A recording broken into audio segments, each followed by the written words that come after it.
တောင်းဆိုထားတဲ့အတိုင်းပေါ့နော်ဂီတာလေးနဲ့ဂုဏ်တော်ချီးမွမ်းချင်ပါတယ်လို့ဒီမှာဆောင်းလို့မရပါတယ်ရှင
်မရသည်ဆုံးရောက်ခဲ့ပြန်ပြီ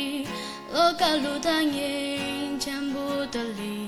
ဒီကပကူသူစင်ကြလာခဲ့နေစမရှိလဲနှိမ်ချစွာနဲ့လင်းတဲ့ထုံးလင်းဖို့စင်ကြလာဒီကပမီတွေငြိမ်သက်ချင်ရှင်မွေးပါလို့လာပြီခေါ်ပါရင်ခွင်နဲ့နေသူတခင်ရဲ့ချစ်ချမ်းတွေထွေးဆုံးမြတ်တာချင်နာစောလေသူတည်ဖြန့်ငါရဲ့အဆွေခံယူပါမပြောင်းလဲနိုင်ဘူးချင်များပြဒနာဖို့စင်ကြလာဒီကဘာမြေတွေငိမ့်တဲ့ချစ်ရှင်ဝေပါလို့လာပြီ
တယောက်စီတိုင်းပေါ်မှာဖြတ်ရှင်သားရေးကောင်းချီးပေးပါစေ